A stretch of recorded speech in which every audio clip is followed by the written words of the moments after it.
So hello all, ഇന്ന് നമ്മൾ discuss ചെയ്യാൻ പോകുന്ന ടോപ്പിക്സ് എന്ന് പറയുന്നത് 2 ടോപ്പിക്സ് ആണ്. ഒന്ന് ജോബ് അനാലിസിസ്, 2 മോട്ടിവേഷൻ തിയറീസ്.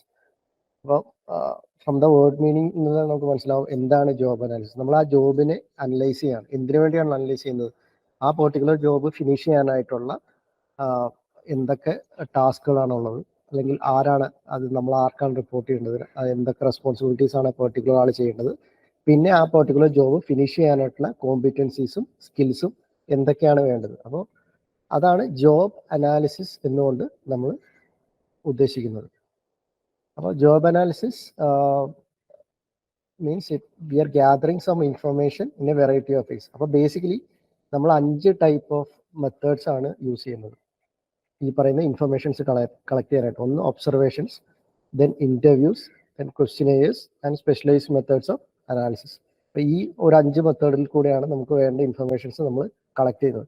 ഈ 5 മെത്തേഡ് അത് സെപ്പറേറ്റ് ആയിട്ടോ അല്ലെങ്കിൽ കോമ്പിനേഷൻ ആയിട്ടോ നമ്മൾ യൂസ് ചെയ്യാറുണ്ട് in order to do the job analysis. Then വളരെ സിമ്പിൾ ആയിട്ടുള്ള എക്സാമ്പിൾ ആണ് നമ്മൾ time and motion study. Already നമ്മൾ വർക്ക് സ്റ്റഡിയിലൊക്കെ പഠിച്ചിട്ടുള്ളതാണ്. അപ്പോൾ ടൈം ആൻഡ് മോഷൻ സ്റ്റഡി ഒക്കെ ഈ ജോബ് അനാലിസിസ് ചെയ്യാനായിട്ടുള്ള ഒരു മെത്തേഡാണ്. Then work sampling. അപ്പോൾ ഈ പറയുന്ന ടോപ്പിക്സ്, എന്താണ് ടൈം ആൻഡ് മോഷൻ സ്റ്റഡി, എന്താണ് വർക്ക് സാമ്പിളിംഗ്, ഇങ്ങനെയുള്ള ടോപ്പിക്സ് ഒക്കെ നമ്മൾ വർക്ക് സ്റ്റഡി എന്നുള്ള ഒരു ടോപ്പിക്കിൽ ഡീറ്റെയിൽ ആയിട്ട് പഠിച്ചിട്ടുള്ളതാണ്. ദെൻ നമ്മുടെ എന്തൊക്കെ ഫംഗ്ഷൻ അല്ലെങ്കിൽ എന്തൊക്കെ ഒബ്ജക്റ്റീവ്സ് ആണ് ജോബ് അനാലിസിസ്, അല്ലെങ്കിൽ എന്തിനു വേണ്ടിയാണ് ജോബ് അനാലിസിസ് ചെയ്യുന്നത്? ഒന്ന് ജോബ് ഡിസ്ക്രിപ്ഷൻ. അപ്പോൾ ആ പറയുന്ന ജോബിനെ പറ്റിയുള്ള ഡിസ്ക്രിപ്ഷൻ തയ്യാറാക്കുക. എന്തൊക്കെയാണ് റോൾ, ആർക്കാണ് നമ്മൾ റിപ്പോർട്ട് ചെയ്യേണ്ടത്, എവിടെയാണ് നമ്മൾ ലൊക്കേഷൻ, അങ്ങനെയുള്ള കാര്യങ്ങളാണ് job description. Then job design, job evaluation. Job evaluation എന്ന് പറഞ്ഞാൽ relative worth of each jobs. അതായത് ഒരു പെർട്ടിക്കുലർ ബിസിനസ് അല്ലെങ്കിൽ ഒരു പെർട്ടിക്കുലർ കമ്പനിയിൽ ഒരുപാട് ടൈപ്പ് ജോബ്സ് ഉണ്ടാവും. അപ്പോൾ പല ടൈപ്പ് ജോബ്സിനെ പല ഹൈറാർക്കിയിൽ ക്ലാസിഫൈ ചെയ്താൽ മാത്രമാണ് ആ പറയുന്ന ആളുകൾക്ക് നമുക്ക് വേജസും ഇൻസെൻറ്റീവ്സും പിന്നെ ബാക്കിയുള്ള അതർ ബെനിഫിറ്റ്സും ഒക്കെ ഫിക്സ് ചെയ്യാൻ പറ്റുള്ളൂ. അപ്പോൾ relative worth of the jobs fix ചെയ്യുന്നതിനാണ് job evaluation. Then job classification, personal requirements. എന്തൊക്കെ പേഴ്സണൽ റിക്വയർമെൻറ്റ്സ് ആണ് ആ പെർട്ടിക്കുലർ ജോബ് ചെയ്യാനായിട്ട്. ഇപ്പോൾ ഫോർ എക്സാമ്പിൾ ഒരു യൂണിഫോം പോസ്റ്റുകളാണെങ്കിൽ നമ്മുടെ ഫിസിക്കൽ ആയിട്ടുള്ള റിക്വയർമെൻറ്റും വേണം, ആസ് വെൽ ആസ് മെൻ്റൽ എന്ന് പറയുന്നത് കൂടുതൽ ഫിസിക്കൽ റിക്വയർമെൻ്റ് ആയിരിക്കും വേണ്ടത്. അത് ഇത്ര ഹൈറ്റ് വേണം, ഇത്ര chest expansion, then I vision ഇത്ര വേണം, ഇങ്ങനെയുള്ള കാര്യങ്ങളൊക്കെ ഡിഫൈൻ ചെയ്യുന്ന അല്ലെങ്കിൽ അതിനെപ്പറ്റിയുള്ള ഡിസ്ക്രിപ്ഷൻ തയ്യാറാക്കുന്നത് ജോബ് അനാലിസിസിലൂടെയാണ്. നമ്മൾ എക്സാം പോയിന്റ് ഓഫ് വ്യൂവിൽ ശ്രദ്ധിക്കേണ്ട 2 കാര്യങ്ങളാണ് ഇത്. Job analysis can be classified into 2 categories അല്ലെങ്കിൽ 2 മെത്തേഡ്സ്. എന്താണ്? First job description, then job specification. ഇപ്പം എന്താണ് ജോബ് ഡിസ്ക്രിപ്ഷൻ? ജോബ് ഡിസ്ക്രിപ്ഷൻ എന്ന് പറഞ്ഞാൽ it is a statement of the task performed on a job and the purpose of the particular job. അപ്പോൾ ഒരു job description ചെയ്യുന്നതിലൂടെ നമുക്ക് ആ ജോബ് ടൈറ്റിൽ എന്താണ്, for example senior software developer അല്ലെങ്കിൽ senior mechanical engineer, ഇങ്ങനെയുള്ള ജോബ് ടൈറ്റിൽ. ദെൻ ഏത് ഡിപ്പാർട്ട്മെന്റിലാണ്, ആർക്കാണ് നമ്മൾ റിപ്പോർട്ട് ചെയ്യേണ്ടത്, എന്തൊക്കെയാണ്, what are we suppose to finish അല്ലെങ്കിൽ what are we suppose to do, what are the key areas of responsibility, term of employment, is it a permanent or is it a contract, അല്ലെങ്കിൽ ഈ പറയുന്ന ഒരു shut down ജോബാണ് 2 to 3 months. ഇങ്ങനെയുള്ള കാര്യങ്ങളെല്ലാം describe ചെയ്യുന്നത് by job description. ആ ജോബിനെ പറ്റിയുള്ള കാര്യങ്ങളാണ് ജോബ് ഡിസ്ക്രിപ്ഷനിൽ ഡിസ്ക്രൈബ് ചെയ്യുന്നത്. അതേസമയം ഇതിന്റെ സെക്കൻഡ് കാറ്റഗറിയാണ് ജോബ് സ്പെസിഫിക്കേഷൻ. ഇത് നമ്മൾ മെയിൻ ആയിട്ട് ഫോക്കസ് ചെയ്യുന്നത് ആ particular person who is suppose to finish the job. അയാൾക്ക് വേണ്ട എഡ്യൂക്കേഷൻ ക്വാളിഫിക്കേഷൻ എന്തൊക്കെയാണ്, എന്തൊക്കെ എക്സ്പീരിയൻസ്, 1 to 2 year എക്സ്പീരിയൻസ് അല്ലെങ്കിൽ 2 to 5 years ഇങ്ങനെയുള്ള എക്സ്പീരിയൻസ്. ദെൻ എന്തൊക്കെ ട്രെയിനിങ് ആണ് അയാൾ അണ്ടർഗോൺ ചെയ്തിരിക്കുന്നത്. Then what are the required skills, knowledge, characteristics, what are the personal അല്ലെങ്കിൽ what are the physical objectives. അപ്പം ഇങ്ങനെയുള്ള physical measurements, all these things will be addressed in job specification. അപ്പം പരീക്ഷയ്ക്ക് ചോദിക്കാൻ ചാൻസ് ഉള്ള ജോബ് ഡിസ്ക്രിപ്ഷൻ എന്ന് പറഞ്ഞാൽ ജോബിനെ പറ്റിയുള്ള ഡിസ്ക്രിപ്ഷനാണ്. ജോബ് സ്പെസിഫിക്കേഷൻ എന്ന് പറഞ്ഞാൽ ആ പെർട്ടിക്കുലർ ജോബ് ആരെ വെച്ച് ഫിനിഷ് ചെയ്യും, അവരുടെ ക്യാരക്ടറിസ്റ്റിക്സ് എന്താണ്, അവരുടെ ഫീച്ചേഴ്സ് എന്താണ്, എന്തൊക്കെയാണ് സ്കില്ല്, അങ്ങനെയുള്ള കാര്യങ്ങളാണ് ജോബ് സ്പെസിഫിക്കേഷനിൽ വരുന്നത്. അപ്പോൾ ഇത് വളരെ ഇമ്പോർട്ടൻ്റ് ആണ് ഒരു എക്സാം പോയിന്റ് ഓഫ് വ്യൂ. അപ്പോൾ which among this will be coming under job description, അല്ലെങ്കിൽ which among this is a not a part of job description, അങ്ങനെയുള്ള ക്വസ്റ്റ്യൻസ് നമുക്ക് എക്സ്പെക്ട് ചെയ്യാം. അപ്പോൾ അതിന്റെ ഷോർട്ട് അല്ലെങ്കിൽ ഒരു തമ്പ് റൂൾ അല്ലെങ്കിൽ വളരെ ഈസി ആയിട്ടൊന്ന് ജോബ് ഡിസ്ക്രിപ്ഷൻ എന്ന് പറഞ്ഞാൽ ജോബിനെ പറ്റിയാണ്, ജോബ് സ്പെസിഫിക്കേഷൻ എന്ന് പറഞ്ഞാൽ ആ പെർട്ടിക്കുലർ പേഴ്സണെ പറ്റിയാണ് നമ്മൾ കൂടുതൽ ഡീറ്റെയിൽസ് കിട്ടുക. ഇത് രണ്ടും കൂടെ ചെയ്യുമ്പോഴാണ് നമുക്ക് ജോബ് അനാലിസിസ് ഫിനിഷ് ചെയ്യാൻ പറ്റുള്ളൂ.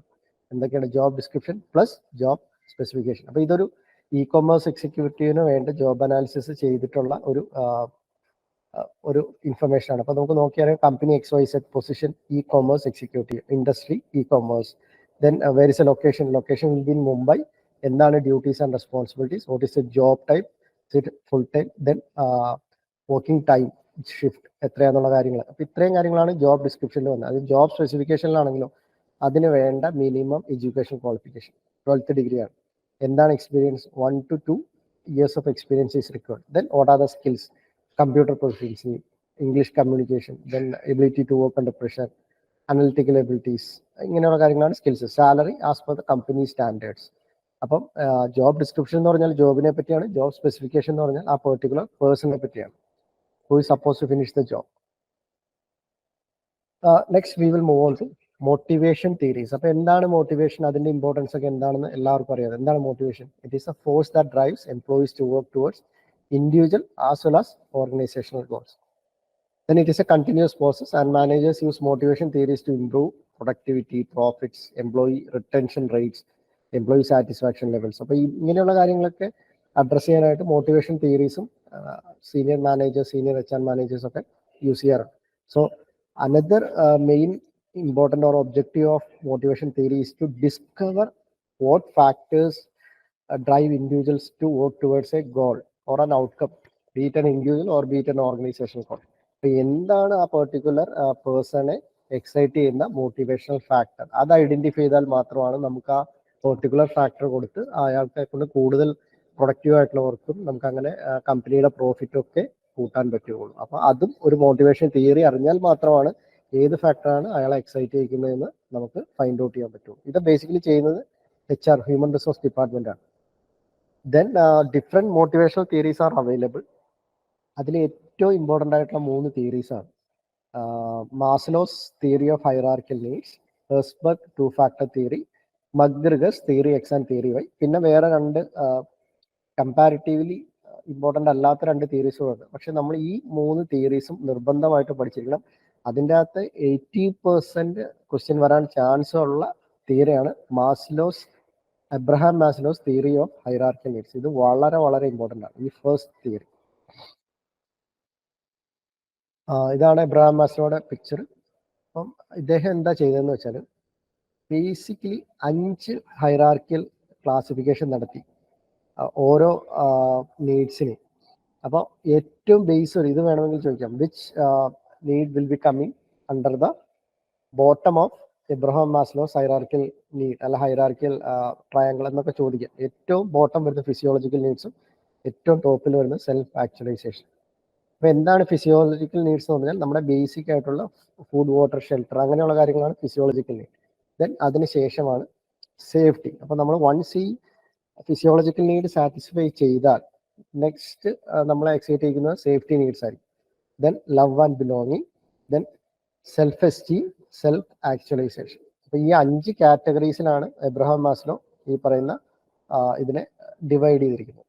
അപ്പോൾ ഇതും ഇമ്പോർട്ടൻ്റ് ആയിട്ടുള്ള കാര്യമാണ്. അപ്പോൾ ഇതിനകത്ത് എക്സ്പെക്ട് ചെയ്യാവുന്ന 2 ക്വസ്റ്റ്യൻ, ഒന്ന് ഫിസിയോളജിക്കൽ നീഡ്, ഈ പറയുന്ന ഒരു ഓർഡർ ചിലപ്പോൾ ചോദിക്കാം. So out of this classify the hierarchical needs based on the order of Maslow, അതായത് physiological needs, then safety needs, then love and belonging, self esteem or self actualization. ഇതിന്റെ order എന്താണെന്ന് വേണമെങ്കിൽ ചോദിക്കാം. അല്ലെങ്കിൽ for example this friendship will be coming under which category, love and belonging, അല്ലെങ്കിൽ freedom recognition will be coming under self esteem. അപ്പോൾ ഇത് basically പറയുവാണെങ്കിൽ ഈ ഒരു ഫിസിയോളജിക്കൽ നീഡ് സാറ്റിസ്ഫൈ ചെയ്തെങ്കിൽ മാത്രമാണ് ആളുകൾ സേഫ്റ്റി നീഡ്സിനെ പറ്റി ചിന്തിക്കുകയുള്ളൂ. അപ്പം ഒരാൾ വളരെ വിശന്നിരിക്കുകയാണ്, അയാളോട് നമ്മൾ വേറെ ഏത് നീഡ്, അതായത് ലവ് ആൻഡ് ബിലോങ്ങിങ്ങോ അല്ലെങ്കിൽ സേഫ്റ്റിയോ എസ്റ്റീമിനെ പറ്റി ഒന്നും സംസാരിച്ചിട്ട് കാര്യമില്ല. ആ ഫിസിയോളജിക്കൽ നീഡുള്ള ആൾക്ക് ഫിസിയോളജിക്കൽ നീഡ് നമ്മൾ ആസ് എ കമ്പനി സാറ്റിസ്ഫൈ ചെയ്താൽ മാത്രമാണ് അയാൾ നെക്സ്റ്റ് ലെവലിലേക്ക് ചിന്തിക്കുകയുള്ളൂ. അതാണ് ഇതിന്റെ അർത്ഥം. അപ്പോൾ ഒരു നീഡ് ഫിനിഷ് ചെയ്താൽ മാത്രമാണ് നെക്സ്റ്റ് നീഡിലേക്ക് പോകാൻ പറ്റുള്ളൂ. അപ്പോൾ ഒരാൾക്ക് ഈ പറയുന്ന ഫിസിയോളജിക്കൽ നീഡ്സ് എല്ലാം കംപ്ലീറ്റ്ലി സാറ്റിസ്ഫൈഡ് ആയി, then he will be looking for safety needs. If that is satisfied, he will be looking for love and belonging. If that is satisfied, he will be looking for esteem, അതായത് recognition, self respect, ഇങ്ങനെയുള്ള കാര്യങ്ങൾ, self esteem, then self actualization, അതായത് ഈ ടോപ്പിലാണ്. അപ്പോൾ നമുക്കറിയാം കുറച്ച് പേര് നന്നായിട്ട്, കുറച്ച് ഇൻഡസ്ട്രിയലിസ്റ്റ് ഒക്കെ നല്ല രീതിയിൽ പൈസ ഉണ്ടാക്കി, പക്ഷെ അവർ കുറച്ച് ദാനമായിട്ട് കൊടുക്കുന്നു, അല്ലെങ്കിൽ കുറച്ച് ഫണ്ട് കൊടുക്കുന്നു, ദെൻ ഒരു ട്രസ്റ്റ് ഉണ്ടാക്കിയിട്ട് പുവർ പീപ്പിളെ സഹായിക്കുന്നു. ഇതൊക്കെ ഓരോ ആളുകൾക്കും സെൽഫ് ആക്ച്വലൈസേഷൻ എന്ന് പറയുന്നത് വ്യത്യാസം വരും. അത് depends upon person to person. നമ്മൾ എക്സാം പോയിന്റ് ഓഫ് വ്യൂവിൽ 5 ലെവലുണ്ട്. അതിൽ ഏറ്റവും ബേസിക് ആയിട്ടുള്ള ground level physiological, then safety, then love and belonging, esteem and self actualization. ഏറ്റവും ടോപ്പിലുള്ളതാണ് സെൽഫ് ആക്ച്വലൈസേഷൻ നീഡ്സ്. ദെൻ നമ്മൾ ഓൾറെഡി പറഞ്ഞ കാര്യങ്ങളൊക്കെ തന്നെയാണ്. There are 5 categories: physiological, safety, love, esteem and self-actualization. So in this theory, higher needs in the hierarchy begin to emerge when people feel they have sufficiently satisfied the previous need. നമ്മൾ ഓൾറെഡി പറഞ്ഞു കഴിഞ്ഞു, ഒരു previous need satisfy in terms of that order satisfy ചെയ്തെങ്കിൽ മാത്രമാണ് next നീഡിനെ പറ്റി ആ പെർട്ടിക്കുലർ പേഴ്സൺ ചിന്തിക്കുകയുള്ളൂ. സോ അതിൻ്റെ എക്സാമ്പിൾ ആണ്, if someone is extremely hungry, it's hard to focus on anything else besides food. അയാളോട് നമ്മൾ വീടിൻ്റെ ഒരു സെക്യൂരിറ്റിയെ പറ്റിയോ, അല്ലെങ്കിൽ നമ്മൾ ഒരു പുതിയൊരു കാറ് വാങ്ങിക്കണം, അല്ലെങ്കിൽ ഒരു ഫ്രണ്ട്ഷിപ്പ് ഗോൾസ് ഉണ്ടാക്കണം, ഇതിനെപ്പറ്റി ഒന്നും പറഞ്ഞിട്ട് കാര്യമില്ല. Basic he need to satisfy the need of basic need. Then will move on to the second category, McGregor's theory X and theory Y. അപ്പോൾ ഇതിന്റെ ബേസിക് ഇത് അത്ര ഇമ്പോർട്ടൻ്റ് അല്ല. അപ്പോൾ ഇതിൽ പറയുന്നതെന്ന് പറഞ്ഞാൽ ബേസിക്കലി ഹ്യൂമൻ നേച്ചറാണ് പറയുന്നത്. തിയറി എക്സ് എന്ന് പറഞ്ഞാൽ ഒരു negative shade of human mind. Theory Y എന്ന് പറഞ്ഞാൽ ഒരു positive in terms of work. അപ്പൊ എന്താണ് തിയറി എക്സ് പറയുന്നത്? എല്ലാവരും വർക്കിനെ we dislike work, we find it boring and we will avoid it if we can. But theory with respect to theory അങ്ങനെയല്ല, we need to work and we want to take it and interest in it under the right conditions we can enjoy it. അപ്പോൾ theory X will be always negative, theory Y will be always positive. Then direction means we should be forced. നമുക്കൊരു push ഉണ്ടെങ്കിൽ മാത്രമാണ് നമ്മൾ job ചെയ്യുള്ളൂ. പക്ഷെ theory Y അങ്ങനെയല്ല, we will do it on our self, on willingly നമ്മൾ ജോലി ചെയ്യും. ദെൻ റെസ്പോൺസിബിലിറ്റി എന്ന് പറഞ്ഞാൽ here we will try to avoid the responsibility with respect to theory X. Theory Y ആണെങ്കിൽ we will seek and accept the responsibility under the right conditions. Then motivation, we are not motivated, we need to get some external motivations, but here anganella, under the right conditions we are motivated by the desire to realize our own potential. Creativity, most of us have little creativity. Then ivide anganella, humans are highly creative. അപ്പോൾ ഒരു രണ്ട് aspect ആണ്, ഒന്ന് positive side of human മൈൻഡും രണ്ട് negative side of human ആണ് ഇവിടെ പറഞ്ഞിരിക്കുന്നത്. Then ഇത് നമ്മൾ പറഞ്ഞ പോയിന്റ്സ് ഒക്കെ തന്നെയാണ്. ഒരു MCQ പോയിന്റ് ഓഫ് വ്യൂവിൽ ഇത് അത്ര ഇമ്പോർട്ടൻ്റ് അല്ല, എന്നിരുന്നാലും പഠിച്ചിരിക്കുക. So which theory gives an idea about the positive as well negative side of human mind towards the work perspective എന്നൊക്കെ ചോദിച്ചു കഴിഞ്ഞാൽ അത് McGregor, theory X and theory Y. Then വേറൊരു തിയറിയാണ് ഹേഴ്സ്ബർഗ്സ് 2-factor തിയറി. ഇത് വേണമെങ്കിൽ പരീക്ഷയ്ക്ക് ചോദിക്കാം, കാരണം ഒരുപാട് സ്മോൾ പോയിന്റ്സ് ഉണ്ട് in terms of MCQ point of view. അപ്പോൾ പറയും ഹിയർ 2-factor തിയറി. അപ്പോൾ 2 ഫാക്ടേഴ്സ് ആണ് ഇവിടെ കൺസിഡർ ചെയ്യുന്നത്. ഒന്ന് മോട്ടിവേറ്റിംഗ് ഫാക്ടേഴ്സും, 2 ഹൈജീൻ ഫാക്ടേഴ്സും. അപ്പോൾ എന്തൊക്കെയാണ് motivating factors? Achievement, recognition, work itself, job advancement opportunities, growth opportunities, ഇതൊക്കെയാണ് മോട്ടിവേറ്റിംഗ് ഫാക്ടേഴ്സ്. ഹൈജീൻ ഫാക്ടേഴ്സ് എന്ന് പറഞ്ഞാൽ relationship with peers, company policies, physical work space, working condition, salary, status, security, supervision, ഇതൊക്കെയാണ് hygiene factors. ഇതിന്റെ importance എന്താന്ന് പറഞ്ഞാൽ രണ്ടും job സാറ്റിസ്ഫാക്ഷനുമായിട്ട് ബന്ധപ്പെട്ടതാണ്. So if you want to increase the job satisfaction, the managers should focus on the motivating factors or motivator factors. എന്തൊക്കെയാണ്? പ്രോപ്പറായിട്ടുള്ള achievement അയാൾക്ക് കിട്ടണം, പ്രോപ്പറായ recognition, then responsibility, the work itself, advancement, personal growth. ഈ കാര്യങ്ങളൊക്കെ focus ചെയ്താൽ മാത്രമേ job satisfaction increase ചെയ്യുള്ളൂ. അതാണ് മോട്ടിവേറ്റിംഗ് ഫാക്ടേഴ്സ് എന്ന് പറയുന്നത്. അതേസമയം ഹൈജീൻ ഫാക്ടേഴ്സ് എന്ന് പറഞ്ഞാൽ വർക്കിംഗ് കണ്ടീഷൻസ്, കോവർക്കർ, ഇതെല്ലാം ബേസിക്കലി വരുന്നത് ആ നീഡ് ഹൈറാർക്കി തിയറിയുടെ ബോട്ടം വരുന്നതാണ് ഹൈജീൻ ഫാക്ടേഴ്സ്. ഇത് കുറച്ചുകൂടെ ടോപ്പ് മിഡിൽ പോർഷനിൽ വരുന്നതാണ്. അപ്പൊ നമ്മൾ in case of hygiene factors increase ചെയ്താൽ എന്താ സംഭവിക്കുക? അതിന്റെ ഔട്ട്പുട്ട് അല്ല ഔട്ട്കം എന്ന് പറയുന്നത് ജോബ് ഡിസാറ്റിസ്ഫാക്ഷൻ കുറയ്ക്കും. അതേസമയം നമ്മൾ മോട്ടിവേറ്റിംഗ് ഫാക്ടേഴ്സ് ഇൻക്രീസ് ചെയ്താൽ ജോബ് സാറ്റിസ്ഫാക്ഷൻ കൂട്ടും. അപ്പൊ ഇത് രണ്ടും കോൺട്രഡിക്ടറി ആയിട്ടുള്ളതാണ്. അപ്പം ഏതാണ് മാനേജേഴ്സിന് അച്ചീവ് ചെയ്യേണ്ടത്? ജോബ് സാറ്റിസ്ഫാക്ഷൻ കൂട്ടുകയാണോ വേണ്ടത്, ജോബ് ഡിസാറ്റിസ്ഫാക്ഷൻ കുറയ്ക്കുകയാണോ വേണ്ടത് എന്ന് നോക്കിയിട്ടാണ് നമ്മൾ ഏത് ഫാക്ടറിലാണ് വർക്ക്ഔട്ട് ചെയ്ത് ഒരു മോട്ടിവേഷൻ കൊടുക്കാമെന്ന് തീരുമാനിക്കുന്നത്. So motivation factors are also called as intrinsic factors. They will be coming under the higher levels of Maslow's hierarchy of needs. ഇതൊക്കെയാണ് intrinsic motivators factors, work recognition, relationship, growth potential. Then managers need to recognize that while these needs may fall outside the more traditional scope of what a workplace ought to provide. അതായത് ഇത് mainly focus ചെയ്യുന്നത് കുറച്ച് higher level ആണ് നമ്മൾ ഓൾറെഡി പറഞ്ഞു. അതായത് basic ആ ജോബ് കംപ്ലീറ്റ് ചെയ്യാനല്ല, ആ ജോബ് കംപ്ലീറ്റ് ചെയ്താൽ നമുക്ക് കിട്ടുന്ന അച്ചീവ്മെന്റ് അല്ലെ റെക്കഗ്നീഷൻ, നമ്മുടെ സെൽഫ് ഗ്രോത്ത്, ഇങ്ങനെയുള്ള കാര്യങ്ങളൊക്കെയാണ് മോട്ടിവേഷൻ ഫാക്ടേഴ്സിൽ വരുന്നത്. അപ്പോൾ ഈ മോട്ടിവേഷൻ ഫാക്ടേഴ്സ് ഇൻക്രീസ് ചെയ്താൽ എന്ത് സംഭവിക്കും? ജോബ് സാറ്റിസ്ഫാക്ഷൻ കൂടും. Then hygiene factors are also called as extrinsic factors. This will be coming under the lower levels of Maslow's hierarchy of needs. എന്തൊക്കെയാണ്? Job security, salary, fringe benefits, ഇങ്ങനെയുള്ള കാര്യങ്ങളൊക്കെയാണ് hygiene factors. So if you increase hygiene factors, what is outcome? Outcome will be there will be decrease in the job dissatisfaction.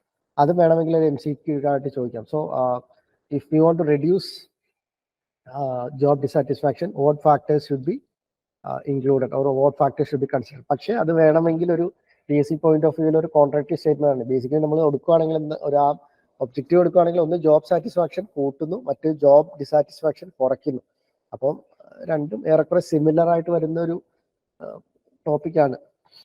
Then will move on to the third theory, McClelland's theory of needs. അപ്പോൾ with respect to this theory, what he suggested is that there are three drivers which are dominating every human being depending upon their life experience. അതായത് എല്ലാ human ബീയിങ്ങിലും 3 main factors ആണ് ഉള്ളത്. അതിന് എന്തൊക്കെയാണ് ആ drivers അല്ലെങ്കിൽ factors എന്ന്? ഒന്ന് അച്ചീവ്മെന്റ് ആവാം, 2 അഫിലിയേഷൻ ആവാം, 3 പവർ ആവാം.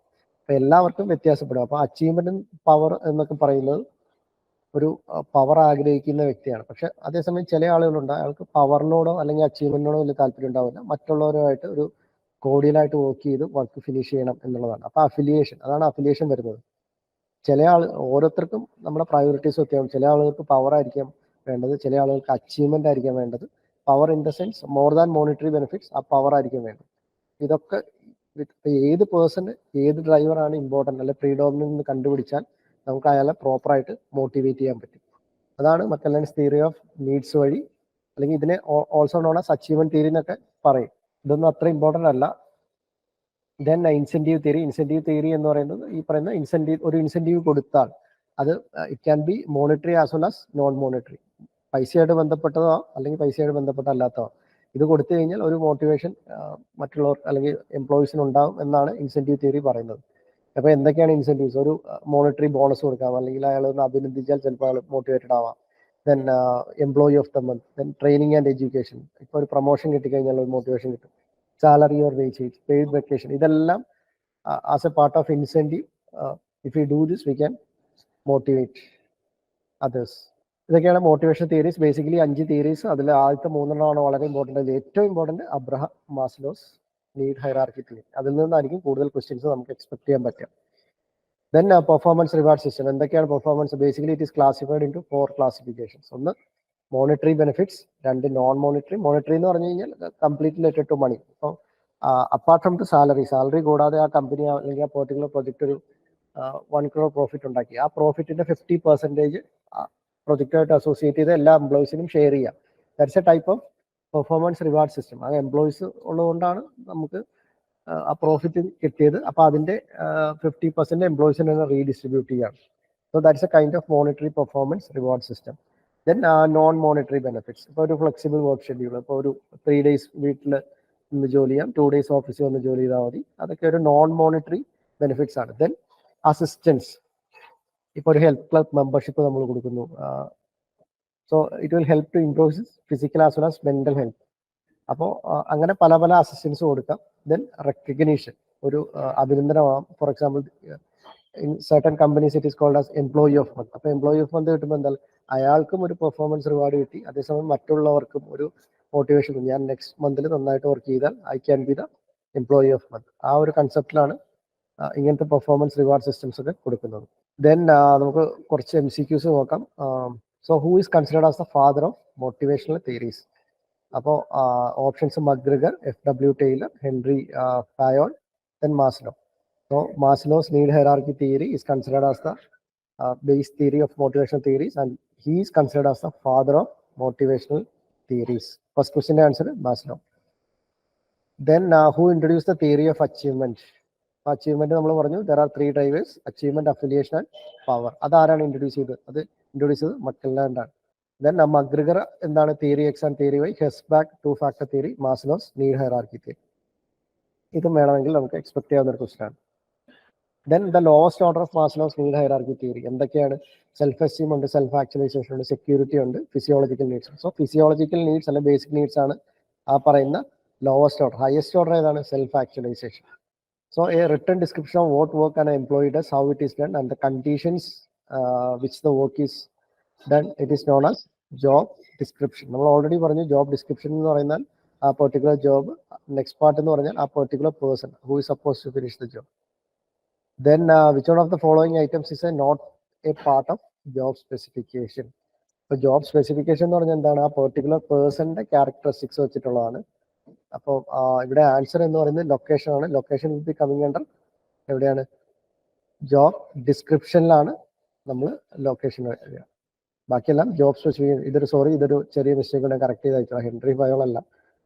Physical characteristics, emotional characteristics, skills, experience, this all will be coming under job specification. Location will be coming under job description. Then ഒരു ചെറിയ രണ്ടു പോയിന്റ്സ് കൂടെ ഉണ്ട് with respect to inventory management. അപ്പോൾ നമ്മൾ already EOQ, I hope you are aware of EOQ, economic order quantity. അപ്പോൾ economic order quantity നമ്മൾ derive ചെയ്തപ്പോൾ നമ്മൾ കുറച്ച് അസംഷൻസ് ഉണ്ടായിരുന്നു. അതായത് the demand rate for the year is not, അല്ലെങ്കിൽ demand rate is deterministic, demand is A constant over the particular period. പക്ഷെ അങ്ങനെയല്ല, ഡിമാൻഡ് മാറും.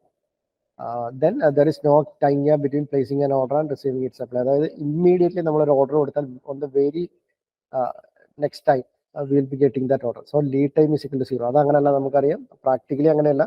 നമ്മൾ ഓർഡർ കൊടുത്താൽ it will take some time to get the particular product delivery. അത് ഒരു assumption ആണ്.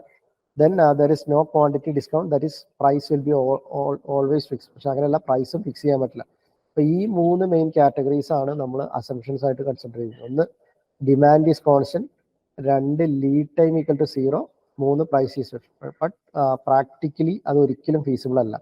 അപ്പൊ ആ ഒരു ഡിസഡ്വാൻറ്റേജസ് ഓവർകം ചെയ്യാനായിട്ട് കൺസിഡർ ചെയ്യുന്ന 2 പോയിന്റ്സ് ആണ്. 1 സേഫ്റ്റി സ്റ്റോക്കും, 2 റീഓർഡർ ലെവൽ. അപ്പൊ സേഫ്റ്റി സ്റ്റോക്ക് നമ്മൾ പറഞ്ഞ പോയിന്റ്സ് ആണ്. But in actual practice there is always an uncertainty with respect to demand and lead time. Then the total forecasted demand will vary with the actual demand, and lead time will vary from the estimated time. അത് ഒരിക്കലും constant അല്ല. So in order to minimise the effect of variations from actual demand and lead time, a firm maintenance safety stock, reserve stock, buffer stock. അപ്പോൾ ഇതെല്ലാം safety സ്റ്റോക്കിന്റെ other നെയിമാണ് reserve stock, buffer stock എന്നുള്ളത്. അപ്പോൾ ഇതിന്റെ basic objective എന്താണ്? ഈ പറയുന്ന വേരിയേഷൻസ് കൊണ്ടുണ്ടാവുന്ന എഫക്റ്റിനെ മിനിമൈസ് ചെയ്യുക. അപ്പൊ ഇതിന്റെ ഒരു പോയിന്റ് എന്താണെന്ന് വെച്ചാൽ, നമുക്ക് ഒരു ഇൻവെന്ററി ഈസ് എ നെസസറി ഈവൽ എന്നാണ് പറയുന്നത്. അതിന്റെ കാരണം എന്താ? അപ്പം ഇൻവെന്ററി കൂടിക്കഴിഞ്ഞാൽ എന്ത് സംഭവിക്കും? ഇൻവെന്ററി കൂടിക്കഴിഞ്ഞാൽ that will be having a positive as well as negative effect. Inventory കൂടുതലാണെങ്കിൽ ഒരിക്കലും നമുക്ക് സ്റ്റോക്ക് ഔട്ട് ഉണ്ടാവില്ല, ഒരിക്കലും പ്രൊഡക്ഷൻ ഡിലേ ഉണ്ടാവില്ല, പ്രൊഡക്ഷൻ സ്റ്റോപ്പേജ് ഉണ്ടാവില്ല. നമുക്ക് പ്രൊഡക്ഷൻ എൻഷുർ ചെയ്യാൻ പറ്റും, കണ്ടിന്യൂസ് പ്രൊഡക്ഷൻ എൻഷുർ ചെയ്യാൻ പറ്റും. പക്ഷെ അതേസമയം കൂടുതൽ പൈസ ഇൻവെന്ററിയിൽ മുടക്കിയാൽ എന്ത് സംഭവിക്കും എന്ന് പറഞ്ഞാൽ, നമ്മുടെ ക്യാപിറ്റൽ വിൽ ബി ബ്ലോക്ക്ഡ്. ആ പൈസ നമുക്ക് മറ്റുള്ള കാര്യങ്ങൾക്ക് ഉപയോഗിക്കാൻ പറ്റില്ല. So we should arrive at a optimum quantity. അതിനാണ് വേരിയസ് EOQ മോഡൽസ് ഒക്കെ ഉള്ളത്. സോ സേഫ്റ്റി സ്റ്റോക്ക് ആണെങ്കിൽ പോലും we need to have a upper limit for that. അപ്പോൾ സേഫ്റ്റി സ്റ്റോക്ക് ഇല്ലാതെ പറ്റില്ല. For example, if there is a supply chain failure, ഒരു സഡൻ ഒരു വെതർ കണ്ടീഷനിൽ മോശം വന്നു, അല്ലെങ്കിൽ നാച്ചുറൽ കലാമിറ്റി വന്നു, there will be a failure, supply chain failure. അങ്ങനെയുള്ള സമയങ്ങളിൽ നമ്മൾ ഈ പറയുന്ന ഓർഡർ എൻഷുർ ചെയ്യാനായിട്ട്, കസ്റ്റമർ ഓർഡറിന്റെ ഡെലിവറി എൻഷുർ ചെയ്യാനായിട്ട് we need to have a safety stock. So എന്ത് ടൈപ്പ് പ്രൊഡക്ഷൻ ആണ് നമ്മൾ സേഫ്റ്റി സ്റ്റോക്ക് ചൂസ് ചെയ്യുക? So safety stocks are exceptionally efficient for items and products that are very popular and in high demand. അപ്പോൾ ഒരു demand ഇല്ലാത്ത product നമ്മൾ കൂടുതൽ എടുത്തു വെച്ചിട്ട് കാര്യമില്ല, കാരണം അത് വിറ്റ് പോകാനുള്ള ചാൻസ് വളരെ കുറവാണ്. So products which are popular and in high demand, we need to keep a safety stock. Then this is the EOQ model without and with safety stock. ഇതാണ് basic inventory model. This is called sawtooth model. അപ്പോൾ sawtooth മോഡലിലെ ഈ ഒരു figure നോക്കിയാൽ അറിയാം, ഈ reorder പോയിന്റിൽ നമ്മൾ further order കൊടുക്കുന്നു within this lead time. Lead time എന്ന് പറഞ്ഞാൽ it's A time between placing the order and receiving the delivery. Product delivery. അപ്പോൾ ഇതാണ് ലീഡ് ടൈം എന്ന് പറയുന്നത് വൈ ആക്സിസിൽ. ഇവിടെ നമ്മൾ ഓർഡർ കൊടുത്തു, this will take this much time. Lead time എത്തുമ്പോൾ വീണ്ടും നമ്മുടെ inventory level to a maximum, it will reach maximum. Then again there will be rate with respect to the rate of consumption, it will keep on decreasing.